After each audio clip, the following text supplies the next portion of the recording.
You are listening to the Slow Living Podcast, and I'm your host, Stephanie O'Day. What if I told you that you could truly have the life of your dreams, the life you've always wanted, one filled with abundance, joy, and a sense of purpose? It's absolutely possible, and I see it each and every day with my coaching clients. It all starts with learning how to slow down.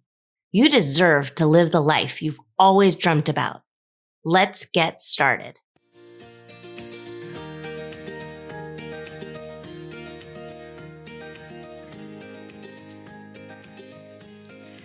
Hello, Slow Down Society. This is episode number 103, and we are calling it And Land. And if you are new here, welcome. Thank you for being here. Thank you for all of my longtime listeners. Thank you for finding me and texting me and chatting with me and sending me screenshots of what episodes are resonating with you. And I've got to tell you, I've gotten a lot of messages about our last episode with Angela, where Angela shared her story of how she continues to move forward in life and meet all of her personal and professional goals while having MS. And MS is multiple sclerosis. She was diagnosed at 22 and she was newly engaged at the time. She and I grew up together. And by grew up together, we live about, half mile apart. And she met her husband in high school. I met my husband in high school. We didn't really know each other too super well then, but we knew of each other. And then we reconnected later as adults when our children were in school together and did sports and that kind of stuff. I love her. And I think if you listen to that last episode, you already love her too. And it really gets you to kind of pause and think and kind of see, where are you holding yourself back? Where are you making excuses? Maybe not on purpose, maybe in some sort of really kind of deep recesses of your brain, but maybe you are making excuses of why you aren't taking steps forward to meet your personal and professional goals. And listening to someone's story who has a medical diagnosis, which for many, many people might hold them back, it doesn't. It doesn't for her. In fact, it empowers her to show, to use herself as an example for others who have MS, that she is living proof. She is walking, talking evidence that when you take the time in a slow, steady, sustainable way, you can still inch towards your goals bit by bit, inch by inch.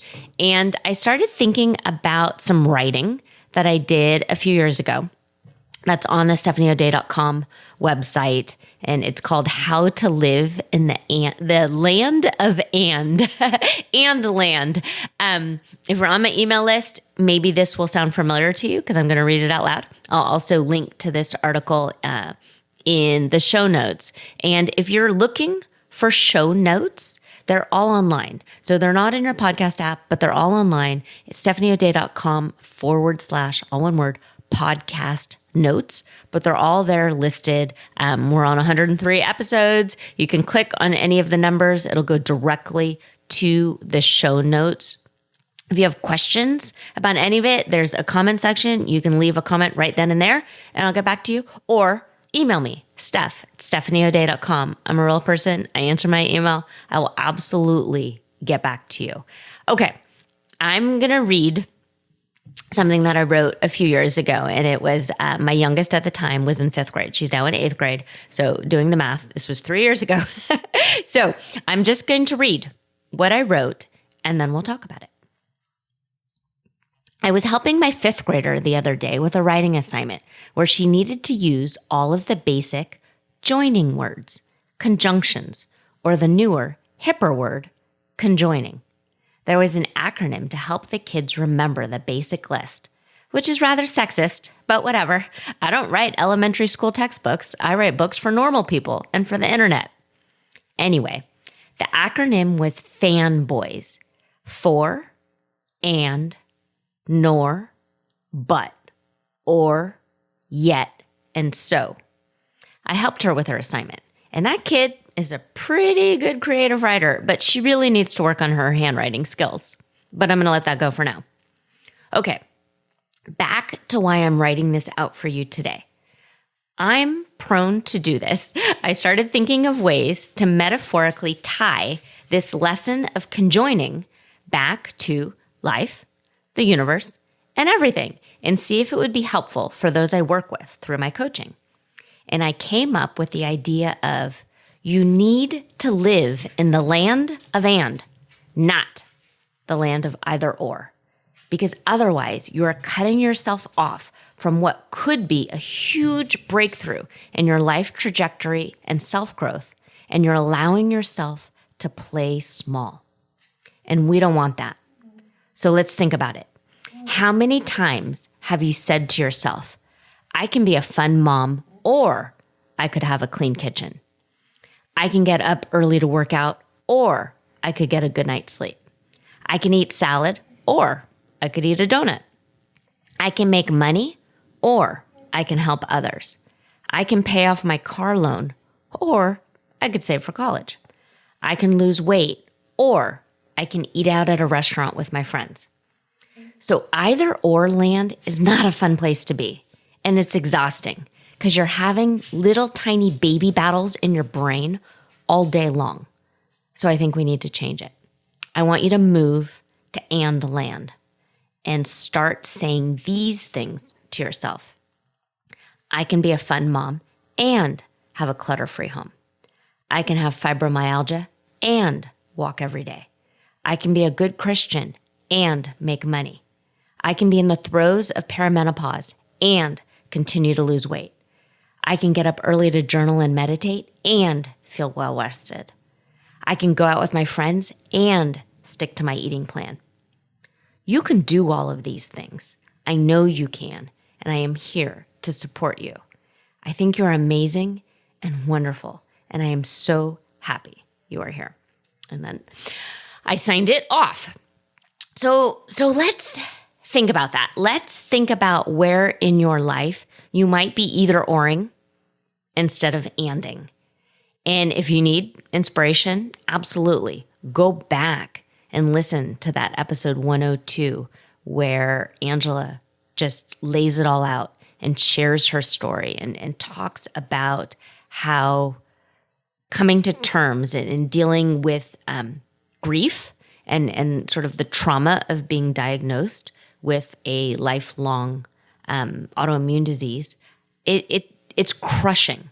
And I'm not asking you to gaslight yourself and ignore anything that is bad in any way. That's back to that episode of feel the fear and do it anyway, bad advice, and faking it till you make it, bad advice. You have to come to terms with where you are and then slowly, carefully, thoughtfully, methodically, and sustainably move in the direction you want to go and take teeny tiny baby steps.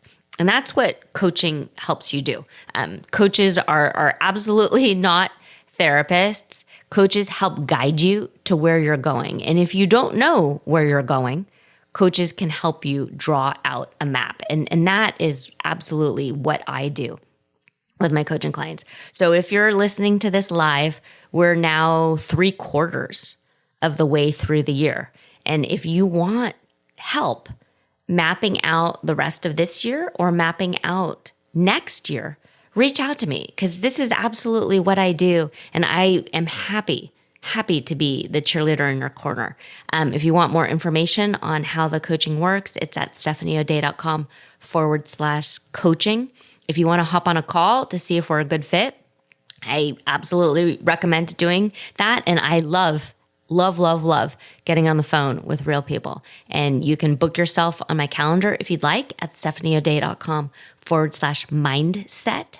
And I schedule these 30-minute mindset calls, a few a week. I don't have a ton availability in my schedule, but it's something that you want to do. And the times that the Calendly program pops up for you or generates for you don't work, that's okay. Just email me and we can figure out some sort of mutually agreeable time to get on the phone and chat and see if we're a good fit. But for today, what is your takeaway? Where are you and where are you headed? And what is the stumbling block there? What do you think needs to happen? Are you holding yourself back in some way because you think you need to have something done first? So there's a saying and it says, the best way to get your ducks in a row is to start getting your ducks in a row. So if you think like, I want to have this kind of like garden party, or I want to have a big family reunion, and you have this idea and you want 60 people to come over and hang out in your backyard, and you just keep putting it off, and you don't put it on the calendar, and you don't schedule it because you're not proud of your backyard. You're not proud. You're not ready. You don't feel ready yet. So if I was to coach you, I would talk to you about, so if the end goal is to have this sort of backyard party, and your idea is you can't because your ducks aren't in a row yet, we need to sort of make things happen here. You need to get in a really good mindset place to make this happen. And then your action step would be to put it on the calendar. Decide on purpose that this is what needs to happen. And then consistently between now and then whenever this backyard garden party is, and this is just an idea. You can do this with whatever it is you want in your life. The consistent teeny tiny baby steps is what needs to happen between now and then. So I'm not a fan of SMART goals where, and we did an episode on SMART goals, but they're specific, measured, actionable, result-oriented, and time-driven. So me telling you to schedule a backyard garden party might make it seem like I'm giving you a deadline. And yes, and that's because I'm such a huge fan of time blocking and scheduling and calendaring and making appointments with yourself to make change happen. But that's not a SMART goal. A SMART goal is something silly like I'm going to increase my monthly income from $1,000 to $10,000 in the next 30 days. And if I don't, I've failed. No, no.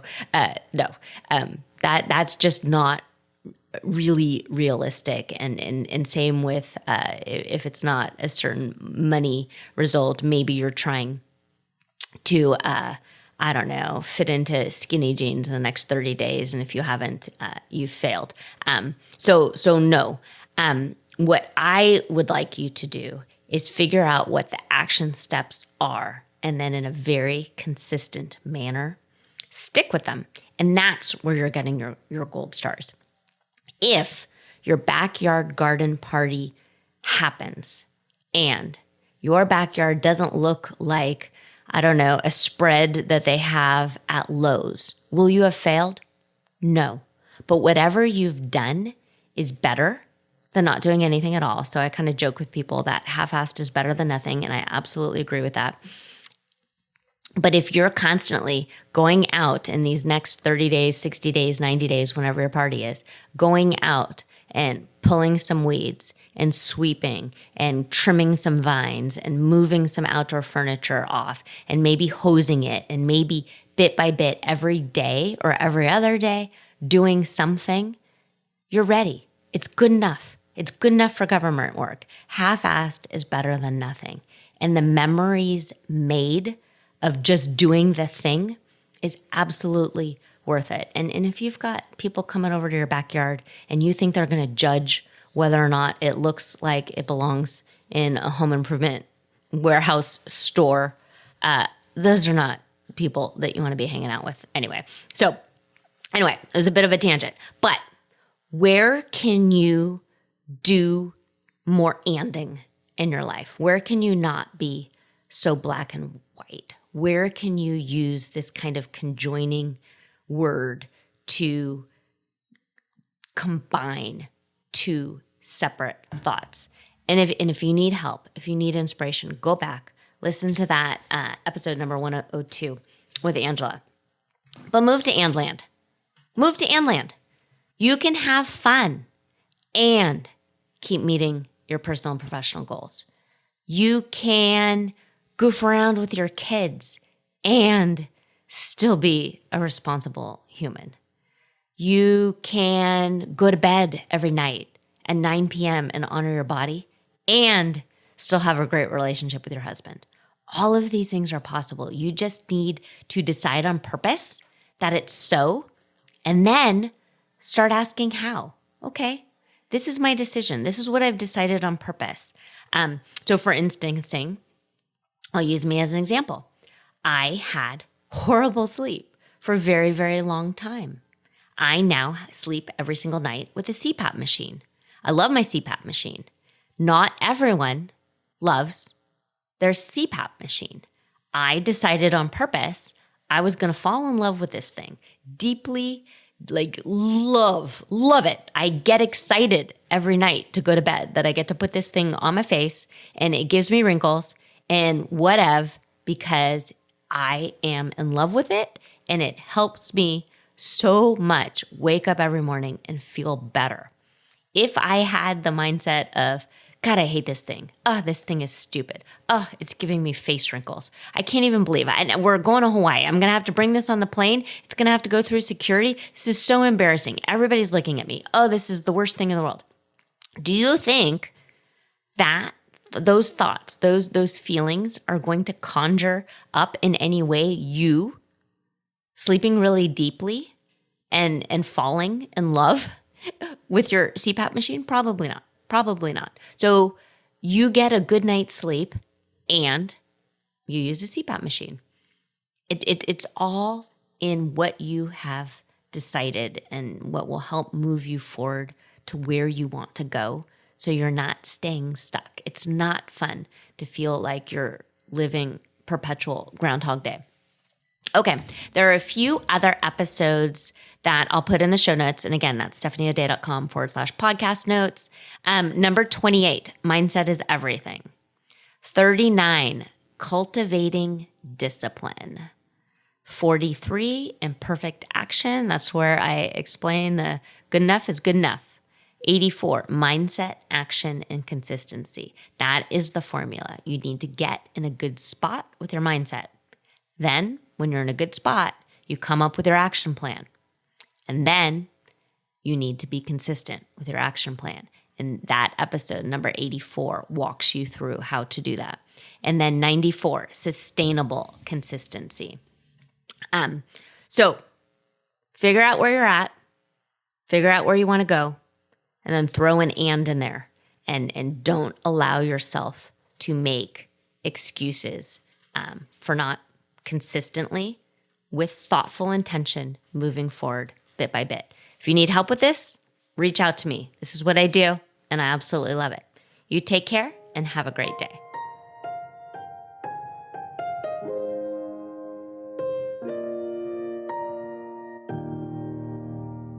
Do you have a slow living story to share?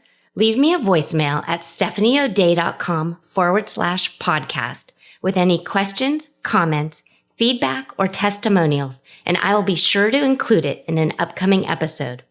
Also, if you found value in this episode, please share it with your family and friends and subscribe through your favorite podcast provider. The more you share, comment, and leave positive reviews, the more people we can reach and share the slow living lifestyle and messaging. Thank you, Slow Down Society, and have an absolutely wonderful day.